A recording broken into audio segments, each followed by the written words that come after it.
এই ঘটনাটা বড়ই দুঃখজনক একটা ঘটনা। এই ঘটনা একটা সভ্য দেশে ঘটে, এটা কোনো সময় আশা করা যায় না। তো এটার জন্য যারা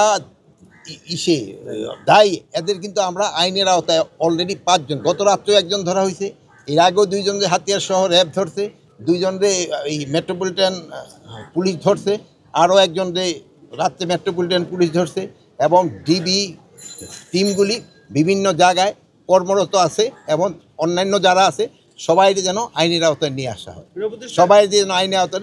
এই ঘটনাটা খুবই দুঃখজনক।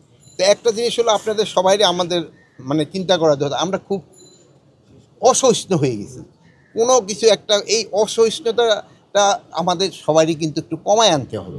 এটা কিন্তু এই নীতি নির্ধারক আমাদের সবারই দায়ী রয়ে গেছে। আমরা আমাদের ছেলে মেয়েদের, আপনারা আপনাদের ছেলে মেয়েদের, ক্লাসের ধরনের কলেজের শিক্ষকরা আছে, ইউনিভার্সিটি শিক্ষকরা আছে, সবাই এইটা একটা দায়িত্ব, স্কুলের শিক্ষকরা আছে, দেন ধরনের ডাক্তার আছে, সমাজের আমার মনে সব শ্রেণী এটার সাথে যদি একটুই হয়, সবাই সহযোগিতা করে, এই অসহিষ্ণুতা একটু কমে আনতে হবে। আমাদের তো এই প্রশ্ন জিজ্ঞেস করে লাভ নেই, বিচারের সাথে তো আমি জড়িত না।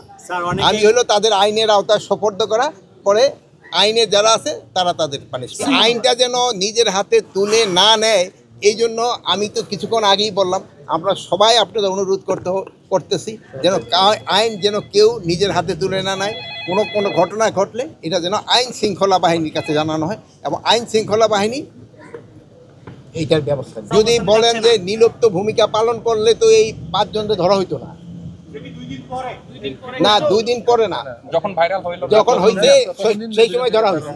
যেমন ধরেন, আপনি বলেন যে আইনি, যে গতকালকে আপনার একটা ঘটনা জানেন, যে কাঠমান্ডুর বিমানটা ফেরত আসছে, ওই যেই মহিলা টেলিফোন করছে, ওই মহিলারা কিন্তু আইনের আওতায় অলরেডি নিয়ে আসা হয়েছে, অলরেডি কিন্তু আইনে, এবং তারে যে পরামর্শ দিয়েছে তারও কিন্তু আইনের আওতায় নিয়ে আসা হচ্ছে, এবং তার সাথে যে সহযোগিতা করছে তারও আইনের আওতায় নিয়ে আসা হয়েছে।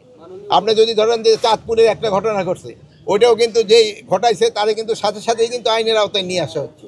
এই যে বিলিপ্ততা, এটা আমি বলবো না, অনেক সময় 2-1 জায়গায় হয়তো একটু ডিলে হতে পারে, এটা হয়তো হইতে পারে, কিন্তু যেই সময় হচ্ছে আমরা কিন্তু সাথে সাথেই অ্যাকশন নিয়ে যাচ্ছি, এবং এটার ক্ষেত্রে আপনাদের সহযোগিতাটা পাচ্ছি, এবং আপনারা আমাদের সবসময় সহযোগিতা করে যাচ্ছেন। এই সহযোগিতাটা আপনারা সবসময় বজায় রাখবেন।